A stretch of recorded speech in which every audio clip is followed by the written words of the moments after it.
삶에는 도무지 기도할 힘조차 남지 않은 때가 있습니다. 아무리 애써 마음을 다잡으려 해도 손끝에서 흘러나오던 열정은 어느새 사라지고 기도의 말들은 하나둘 흩어져 버립니다. 무릎을 꿇어보지만 입은 닫히고 마음은 멀어집니다. 하나님 앞에 나아가도 침묵뿐입니다. 하루의 끝에서 주님 한마디만 꺼내보려 하지만 그마저도 힘겹게 느껴질 때가 있습니다. 기도의 언어가 메말라버린 그 순간 많은 사람들은 자신을 책망합니다. 내가 너무 약해서 그렇다. 믿음이 식었기 때문일 거야. 하지만 하나님은 그렇게 말씀하지 않으십니다. 하나님은 우리의 침묵조차 이해하시는 분이십니다. 그분은 인간의 지친 숨소리 속에서도 말씀하십니다. 눈물이 마른 자리에서도 그분은 여전히 조용히 우리를 안고 계십니다. 기도하지 못하는 그 마음조차 하나님은 이미 알고 계십니다. 사람들은 종종 기도가 멈추면 믿음도 멈춘다고 말합니다. 하지만 실제로는 그 반대입니다. 믿음이 있기 때문에 우리는 그 자리를 떠나지 못합니다. 그 자리에 남아있는 마음, 그것이 바로 하나님이 보시는 믿음입니다. 시편 61편 2절에서 다윗은 이렇게 고백했습니다. 내 마음이 약해질 때 땅끝에서부터 주께 부르짖으오리니 나보다 높으신 반석에 나를 인도하소서. 다윗은 전쟁터의 용사였지만 그 마음이 여러 번 무너졌습니다.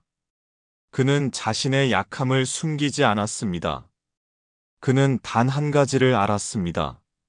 나는 약하지만 하나님은 나보다 크시다. 하나님은 완벽한 믿음을 원하지 않으십니다. 그분은 무너진 자의 마음을 기다리십니다. 기도의 말이 나오지 않아도 그 마음의 방향이 하나님을 향하고 있다면 그 자체가 이미 기도입니다. 이사야 40장 29절은 이렇게 말합니다. 피곤한 자에게 능력을 주시며 무능한 자에게 힘을 더하신다. 하나님은 힘을 내라고 말씀하지 않으십니다. 그분은 내가 내게 힘을 더하겠다고 말씀하십니다. 하나님은 기도를 강요하지 않으십니다. 그분은 당신이 잠시 쉬어도 괜찮다고 말씀하십니다. 그 쉼 속에서도 하나님은 일하고 계십니다. 당신의 영혼을 쉬게 하시고 당신의 믿음을 다시 새롭게 하십니다. 피곤한 날에는 말 대신 마음을 드리면 됩니다. 그 한숨이 기도가 되고 그 눈물이 찬송이 됩니다. 하나님은 그 작은 떨림 속에서도 당신의 신음소리를 들으십니다. 기도는 하나님과의 대화이지만 때로는 대화보다 존재의 머물미 더 깊을 때가 있습니다. 아무 말 없이 하나님 곁에 머무는 그 시간, 그것이 바로 신앙의 가장 순수한 모습입니다. 오늘 기도할 힘이 없다면 억지로 애쓰지 않아도 괜찮습니다. 그저 그분 앞에 잠시 멈추어 서기만 해도 하나님은 그 마음을 아십니다. 그분은 여전히 말씀하십니다. 내가 너와 함께 있다. 지쳐버린 영혼에게 가장 필요한 것은 위로가 아니라 이해입니다. 하나님은 당신의 연약함을 이해하십니다. 그분은 당신이 얼마나 버텼는지 알고 계십니다. 기도하지 못하는 그 마음마저 품고 계십니다. 시편 34편 18절은 이렇게 말합니다. 여호와는 마음이 상한 자에게 가까이 하시며 중심에 통하는 자를 구원하신다. 이 말씀은 하나님이 상한 자에게 가장 가까이 다가오신다는 약속입니다. 하나님은 강한 자를 자랑스럽게 여기지 않으십니다. 그분은 상처 입은 마음, 부서진 믿음을 귀하게 여기십니다. 이사야 42장 3절은 이렇게 말씀합니다. 상한 갈대를 꺾지 아니하며 꺼져가는 등불을 끄지 아니하시리라. 하나님은 꺼져가는 믿음을 결코 끄지 않으십니다. 그분은 손바닥으로 바람을 막듯이 꺼져가는 심지를 조용히 감싸십니다. 그리고 그 작은 불빛에 다시 숨을 불어넣으십니다. 사람들은 자신을 쉽게 정죄합니다. 나는 왜 이렇게 무기력할까? 기도 한마디 못하는 내가 무슨 신앙인인가?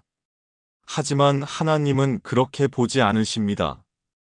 그분은 이렇게 말씀하십니다.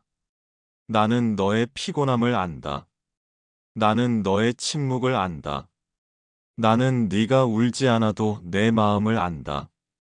시편 103편 14절은 이렇게 고백합니다. 그는 우리의 체질을 아시며 우리가 단지 먼지뿐임을 기억하신다. 하나님은 우리가 얼마나 쉽게 무너지는 존재인지 알고 계십니다. 그래서 꾸짖지 않으십니다. 대신 기다리십니다. 하나님은 완벽한 믿음을 찾지 않으십니다. 그분은 다시 일어나려는 의지 하나를 귀하게 여기십니다. 무너져도 괜찮습니다. 다시 돌아오면 됩니다. 하나님은 멀리 가지 않으셨습니다.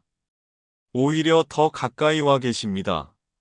시편 147편 3절은 이렇게 말합니다. 그는 마음이 상한 자를 고치시며 그들의 상처를 싸매신다. 하나님은 의사처럼 상처를 들여다보시고 그 위에 손을 얹어 새살이 돋게 하십니다. 지친 영혼을 향해 하나님은 이렇게 말씀하십니다. 나는 너를 정죄하지 않는다. 너의 연약함 속에서도 나는 여전히 너를 사랑한다. 그러므로 오늘 기도하지 못해도 괜찮습니다. 하나님은 당신을 잊지 않으셨습니다. 오히려 지금 이 순간 그분은 당신 곁에서 조용히 말씀하십니다. 쉬어도 된다. 나는 여전히 내 하나님이다. 기도의 자리에 앉았지만 입술이 열리지 않는 날이 있습니다. 기도를 시작하려 했는데 말은 막혀 있고 눈물도 더 이상 나오지 않습니다. 그저 허공을 바라보며 하나님, 이제는 정말 모르겠습니다. 그 한마디조차 버거운 날이 있습니다. 그때 하나님은 침묵하지 않으십니다. 우리가 말을 멈췄을 때 대신 말하시는 분이 계십니다. 그분이 바로 성령님이십니다. 로마서 8장 26절은 이렇게 말씀합니다. 이와 같이 성령도 우리의 연약함을 도우시나니 우리는 마땅히 기도할 바를 알지 못하나 오직 성령이 말할 수 없는 탄식으로 우리를 위하여 친히 간구하시느니라. 이 구절은 지친 자에게 주신 하나님의 깊은 약속입니다. 기도하지 못하는 것은 실패가 아닙니다. 그것은 성령님이 우리 안에서 대신 일하기 시작하신 순간입니다. 성령님은 우리의 말보다 깊이 아십니다. 그분은 우리의 마음이 어떤 무게로 눌려 있는지, 어떤 슬픔이 입을 막고 있는지를 알고 계십니다. 그래서 우리가 아무 말도 하지 않아도 그분은 우리의 탄식을 들으십니다. 기도의 언어는 소리가 아닙니다. 기도의 언어는 마음입니다. 입술이 닫혀도 마음이 하나님을 향해 있다면 성령님은 그 마음의 방향을 기도로 바꾸십니다. 하나님은 우리 안에 계신 그분의 영을 통해 지금도 기도를 받고 계십니다. 그분은 우리의 피곤함조차 기도로 삼으십니다. 눈을 감고 아무 말 없이 앉아 있어도 그 고요 속에서 성령님은 하나님께 이렇게 말씀하십니다. 주님, 이 자녀가 지쳐 있습니다. 하지만 여전히 주님을 기다립니다. 기도는 인간의 의무가 아닙니다. 기도는 하나님의 은혜가 흘러가는 통로입니다. 우리가 기도할 수 있을 때는 이미 성령님이 그 기도의 문을 열어주셨기 때문입니다. 그리고 우리가 기도하지 못할 때에도 그분은 그 문을 닫지 않으십니다. 요한복음 14장 16절에서 예수님은 이렇게 약속하셨습니다.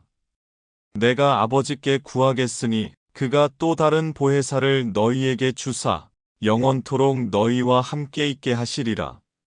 성령님은 단지 위로자가 아니라 기도의 중보자이십니다. 그분은 우리가 가장 약할 때 하나님과 우리 사이에 서서 눈물로 간구하십니다. 우리가 침묵할 때에도 하늘은 침묵하지 않습니다. 성령님은 그 침묵 속에서 우리의 마음을 품고 하나님께 간절히 올려드리고 계십니다. 시편 38편 9절은 이렇게 고백합니다. 주여, 나의 모든 소원이 주 앞에 있사오며 나의 탄식이 주 앞에 감추이지 아니하나이다. 우리의 탄식조차 숨겨지지 않습니다. 하나님은 우리의 한숨 속에서도 그분의 뜻을 읽어내십니다. 성령님은 단 한순간도 우리를 놓지 않으십니다. 그분은 지금도 우리의 마음을 감싸며 괜찮다, 하나님이 너를 기억하고 계신다. 그렇게 속삭이십니다. 그러므로 기도할 말이 사라졌을 때 성령님의 존재를 기억해야 합니다. 그분은 당신보다 당신의 마음을 더 잘 아시는 분입니다. 그분은 말이 아닌 탄식으로 기도하는 영입니다. 지금 당신의 영혼이 조용히 침묵 속에 앉아 있다면 그 침묵은 패배가 아니라 성령님이 대신 노래하고 계신 시간입니다. 기도의 불이 꺼진 것처럼 보일지라도 그분은 그 불을 꺼지지 않게 지키고 계십니다. 성령님은 당신의 영혼을 붙들고 있습니다. 당신의 무거운 숨결 속에서도 그분은 여전히 하나님을 향해 기도하고 계십니다. 그리고 언젠가 당신이 다시 입을 열게 될 때 그 기도의 첫 마디가 이렇게 흘러나올 것입니다. 성령님 감사합니다. 제가 멈춰 있었을 때에도 당신은 저를 대신해 기도하고 계셨습니다. 하나님은 당신의 손을 놓지 않으십니다. 당신이 아무것도 느끼지 못할 때에도 그분은 여전히 그 손을 잡고 계십니다. 이사야 41장 13절은 이렇게 말합니다. 나 여호와 내 하나님이 내 오른손을 붙들고 이르기를 두려워하지 말라. 내가 너를 도우리라. 하나님은 피곤한 자의 손을 붙드시며 넘어지려는 자를 일으키십니다. 그 손은 강한 손이지만 동시에 누구보다 따뜻한 손입니다. 우리는 종종 믿음을 내가 붙드는 것이라고 생각합니다. 그러나 믿음의 본질은 다릅니다. 믿음은 붙들림을 받는 것입니다. 하나님이 손을 놓지 않으셨기 때문에 우리는 여전히 서 있습니다. 시편 73편 23절에서 시인은 이렇게 고백했습니다. 내가 항상 주와 함께하니 주께서 내 오른손을 붙드셨나이다. 시인은 자신이 하나님을 붙든다고 말하지 않았습니다. 그는 하나님이 자신을 붙들고 계신다고 말했습니다. 믿음이 흔들리는 것은 인간의 자연스러운 일입니다. 중요한 것은 하나님은 흔들리지 않으신다는 사실입니다. 그분은 우리보다 먼저 서 계시고 우리의 손이 풀릴 때마다 다시 잡아주십니다. 지쳐서 무릎이 꺾일 때에도 그분은 뒤에서 우리를 붙드십니다. 우리가 믿음을 놓아도 그분은 결코 우리를 놓지 않으십니다. 시편 145편 14절은 이렇게 말합니다. 여호와는 모든 넘어지는 자를 붙드시며 비굴하게 엎드린 자를 일으키신다. 하나님은 엎드린 자를 부끄러워하지 않으십니다. 그분은 오히려 그 자리에 무릎을 꿇으시고 당신을 일으키십니다. 하나님은 쓰러진 자를 위해 멈춰 서시는 분입니다. 하나님은 조용히 말씀하십니다. 내가 너를 안다. 너는 지금 지쳐있지만 나는 내 손을 놓지 않았다. 때로는 신앙의 길이 너무 길고 기도의 자리가 너무 외롭게 느껴질 때가 있습니다. 그러나 하나님은 그 길 위에 계십니다. 우리가 주저앉은 그곳이 바로 그분이 우리를 기다리던 자리입니다. 하나님은 이렇게 말씀하십니다. 내가 멈춘 자리에서도 나는 계속 일하고 있다. 그분은 우리가 멈춰 있는 동안에도 삶에 보이지 않는 조각들을 맞추고 계십니다. 우리가 포기했다고 생각한 순간에도 그분은 여전히 우리 안에서 길을 만드십니다. 신명기 33장 27절은 이렇게 선언합니다. 영원하신 하나님이 내 처소가 되시니 그의 영원하신 팔이 내 아래에 있도다. 하나님의 팔은 떨어지지 않습니다. 그 팔은 늘 당신을 받치고 있습니다. 지쳐서 더 이상 걸을 수 없을 때 그분은 당신을 안아들고 걸으십니다. 믿음의 길은 우리가 노력으로 지켜가는 길이 아닙니다. 그것은 하나님이 우리를 품에 안고 걸어가시는 여정입니다. 당신은 지금 쓰러진 것처럼 느껴질지라도 사실은 하나님의 품 안에 있습니다. 그분은 지금도 당신을 붙들고 계십니다. 사람은 누구나 강해지고 싶어 합니다. 눈물 대신 웃음을, 흔들림 대신 확신을, 불안 대신 담대함을 가지길 원합니다. 그래서 약함은 종종 부끄러운 것으로 여겨집니다. 하지만 하나님은 약함을 다르게 보십니다. 고린도후서 12장 9절에서 바울은 이렇게 고백합니다. 내 은혜가 내게 족하도다. 이는 내 능력이 약한 데서 온전하여짐이라. 하나님은 바울의 고통을 거두지 않으셨습니다. 대신 그 고통 속에서 은혜의 비밀을 보게 하셨습니다. 바울은 처음엔 이해하지 못했습니다. 주님, 왜 이 가시를 제거하지 않으십니까? 그러나 하나님은 그 고통을 통해 은혜라는 더 큰 진리를 가르쳐 주셨습니다. 강함 속에서는 하나님을 의지하기 어렵지만 약함 속에서는 하나님 없이는 살 수 없음을 알게 됩니다. 약함은 실패가 아닙니다. 그것은 하나님이 임재하실 자리입니다. 우리의 힘이 멈출 때 하나님의 손이 일하기 시작합니다. 우리가 내려놓을 때 하나님의 은혜가 흘러들어옵니다. 하나님은 완전한 사람을 통해 역사하시지 않습니다. 그분은 부서진 마음을 통해 자신의 영광을 드러내십니다. 우리의 눈물이 흐르는 그 자리가 은혜가 가장 깊이 스며드는 자리입니다. 시편 34편 19절은 이렇게 말합니다. 의인은 고난이 많으나 여호와께서 그 모든 고난에서 건지신다. 하나님은 고난을 피하게 하시지 않고 고난의 한가운데서 건지십니다. 그분은 폭풍을 없애지 않으시지만 폭풍 속에서 함께 걸으십니다. 이사야 40장 31절은 이렇게 약속합니다. 오직 여호와를 앙망하는 자는 새 힘을 얻으리니 독수리가 날개치며 올라감 같을 것이요 달려가도 곤비하지 아니하고 걸어가도 피곤하지 아니하리로다. 하나님은 새로운 힘을 주십니다. 그 힘은 인간의 근육에서 나오는 힘이 아니라 하나님의 영에서 흘러나오는 회복의 힘입니다. 그 힘은 삶의 무게를 없애주지는 않지만 그 무게를 견딜 수 있는 마음을 줍니다. 하나님은 우리의 상황보다 우리의 내면을 먼저 새롭게 하십니다. 고난의 목적은 우리를 낮추기 위함이 아닙니다. 그것은 하나님을 더 깊이 경험하게 하시기 위함입니다. 우리가 가장 약할 때 하나님은 가장 가까이 계십니다. 그분은 이렇게 말씀하십니다. 너는 약하지만 나는 너 안에서 강하다. 약함은 은혜의 통로입니다. 하나님은 우리가 완벽하게 설 때가 아니라 무릎 꿇고 울 때 일을 시작하십니다. 그 눈물 속에서 믿음의 뿌리가 자라납니다. 요엘서 2장 25절은 이렇게 약속합니다. 내가 너희에게 보낸 큰 군대 곧 메뚜기와 느치와 황충과 팥중이가 먹은 해를 너희에게 갚아주리니 하나님은 잃어버린 시간을 회복시키십니다. 그분은 무너진 삶을 다시 세우시고 깨어진 마음에 새 생명을 부어주십니다. 약함은 끝이 아닙니다.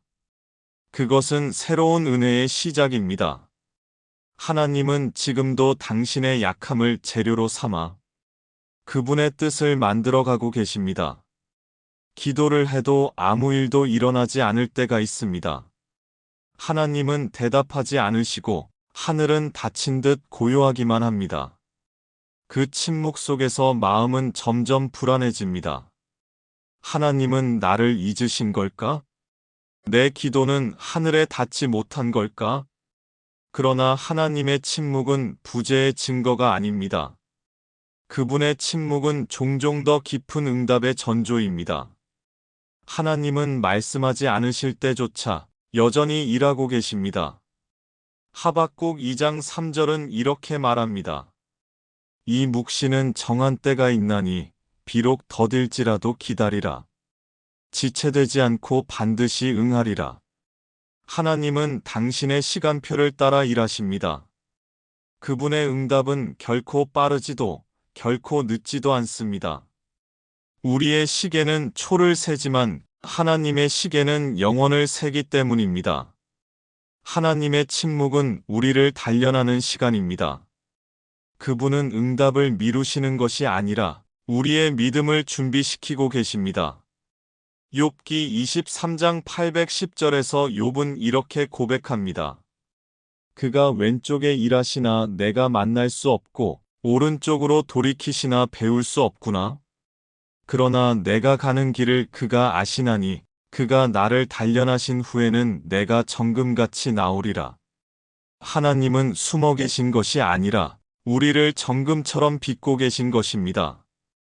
침묵의 시간은 버려진 시간이 아니라 성숙의 시간입니다. 이사야 30장 18절은 이렇게 말합니다. 여호와께서 기다리시나니 이는 너희에게 은혜를 베풀려 하심이라. 하나님도 기다리십니다. 우리가 준비될 때까지, 우리의 시선이 그분께 완전히 향할 때까지, 응답이 없는 것처럼 느껴질 때 하나님은 우리 안의 욕심을 비워내십니다. 그분은 우리가 진짜로 구해야 할 것이 무엇인지 깨닫게 하십니다. 그리고 때가 되었을 때 그분은 놀랍도록 정확한 방법으로 응답하십니다. 요한복음 11장을 보면 예수님은 나사로가 병들었다는 소식을 들었을 때 즉시 가지 않으셨습니다. 그는 이틀을 더 머무셨습니다. 사람들의 눈에는 너무 늦은 결정이었습니다. 하지만 예수님은 그 기다림을 통해 하나님의 영광을 드러내셨습니다. 마르다가 울며 말했습니다. 주님, 주께서 여기 계셨더라면 내 오라버니가 죽지 않았을 것입니다. 그러나 예수님은 조용히 말씀하셨습니다. 내 오라버니는 다시 살아나리라. 그 순간 침묵의 이유가 드러났습니다. 하나님의 응답은 결코 사라진 것이 아니었습니다. 그분은 더 큰 기적을 준비하고 계셨던 것입니다. 하나님은 지금도 그렇게 일하십니다. 당신이 이해하지 못하는 그 침묵 속에서 하나님은 보이지 않는 곳에서 응답을 짜고 계십니다. 하나님의 응답은 소리가 아니라 때로 옵니다. 그분은 우리의 시간에 맞추어 오시지 않지만 가장 정확한 순간에 반드시 오십니다. 그러니 오늘도 아무 일도 일어나지 않는 것처럼 보여도 하나님은 당신을 향해 일하고 계십니다.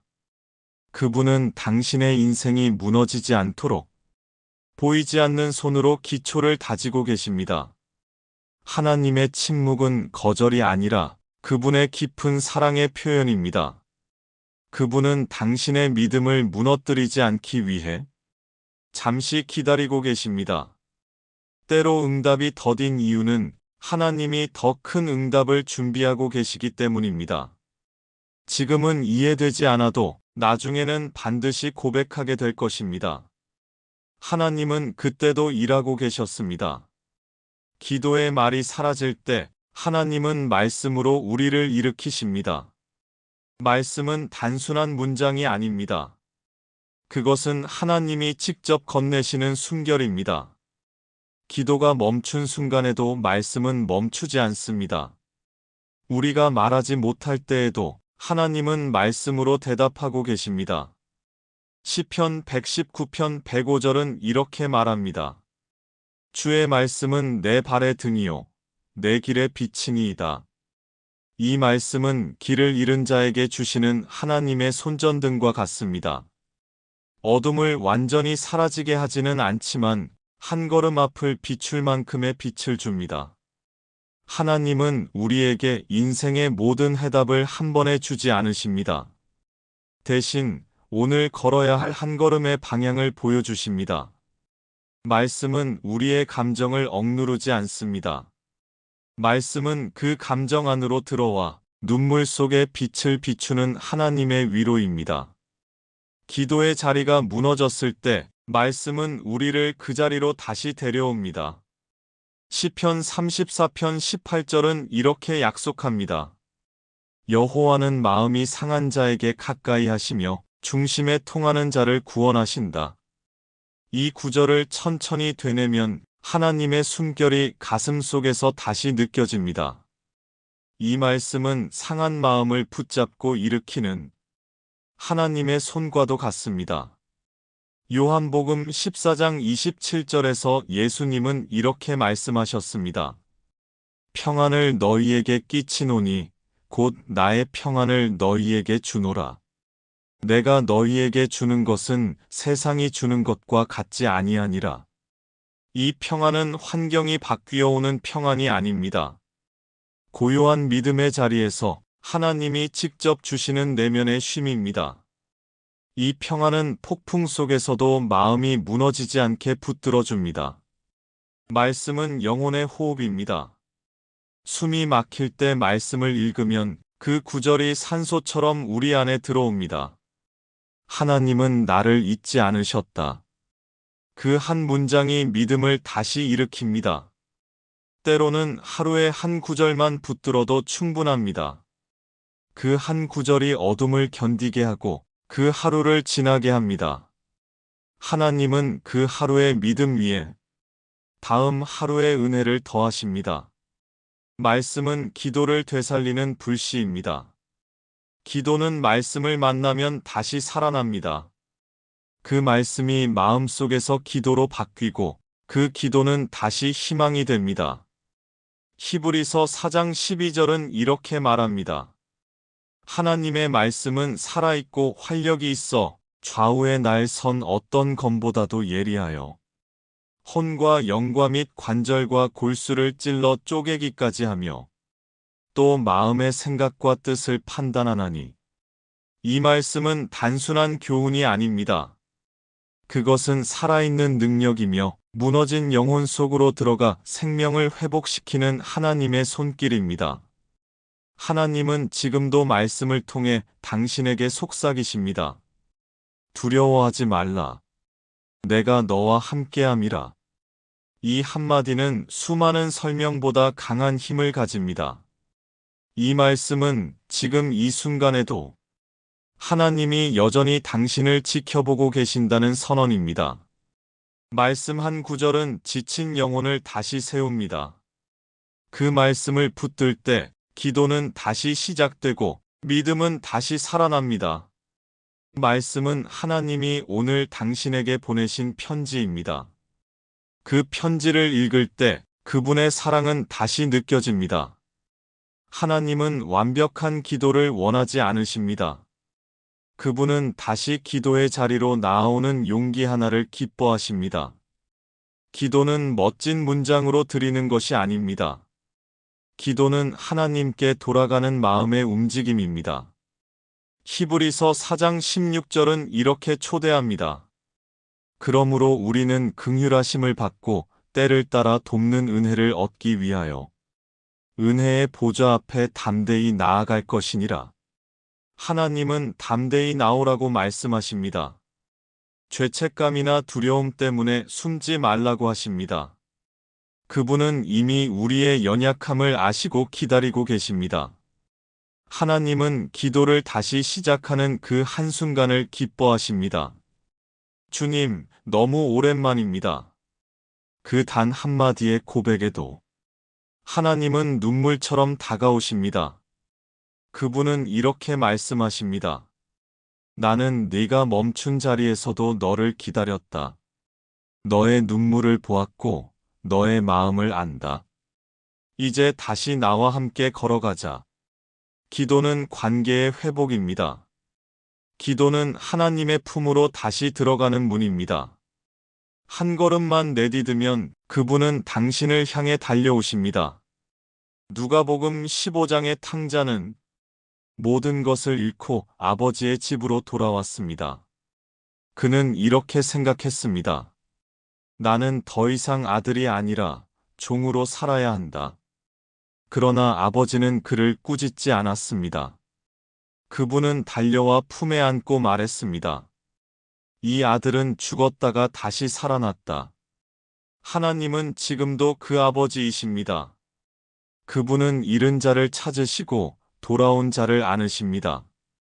시편 30편 5절은 이렇게 말합니다. 울음이 밤에는 기숙할지라도 아침에는 기쁨이 오리로다. 지금의 눈물은 영원하지 않습니다. 하나님은 눈물의 밤 끝에서 새로운 아침을 준비하고 계십니다. 그분은 절망의 자리를 소망의 자리로 바꾸십니다. 기도의 회복은 상황의 변화보다 먼저 마음의 방향이 바뀌는 것에서 시작됩니다. 하나님, 저는 여전히 믿습니다. 그 고백 하나가 하나님과의 끊어진 관계를 다시 이어줍니다. 빌립보서 4장 67절은 이렇게 약속합니다. 아무것도 염려하지 말고 다만 모든 일에 기도와 간구로 너희 구할 것을 감사함으로 하나님께 아뢰라. 그리하면 모든 지각에 뛰어난 하나님의 평강이 그리스도 예수 안에서 너희 마음과 생각을 지키시리라. 이 말씀은 기도의 본질을 가르쳐 줍니다. 기도는 문제를 해결하기 위한 수단이 아니라 하나님이 주시는 평강에 머무는 순간입니다.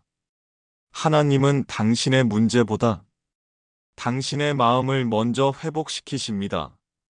그분은 눈물로 지새운 시간을 잊지 않으십니다. 그분은 오늘 그 모든 눈물 위에 새로운 믿음의 꽃을 피우십니다. 이제 조용히 마음속으로 고백해 보십시오. 하나님, 저는 여전히 연약하지만 다시 기도의 자리로 돌아오겠습니다. 그 고백 하나면 충분합니다. 그 한 문장이 하늘의 문을 다시 엽니다. 하나님은 여전히 당신을 사랑하고 계십니다. 그분은 지금도 당신의 손을 붙들고 계십니다. 당신의 눈물이 그분의 손에 닿았을 때 그분은 그 눈물을 생명으로 바꾸십니다. 기도는 다시 시작할 수 있습니다. 하나님은 여전히 기다리고 계십니다. 그분은 조용히 말씀하십니다. 너는 이제 쉬어라. 이제 내가 너를 안식하게 하겠다. 기도의 끝은 쉼입니다. 그 쉼은 단순한 휴식이 아니라 하나님 안에 머무는 평안입니다. 그 평안이 오늘 당신의 마음을 덮기를 바랍니다. 하나님의 사랑과 은혜가 당신과 당신의 가정 위에 충만히 임하시길 간절히 축복합니다. 예수님의 이름으로 기도합니다. 아멘.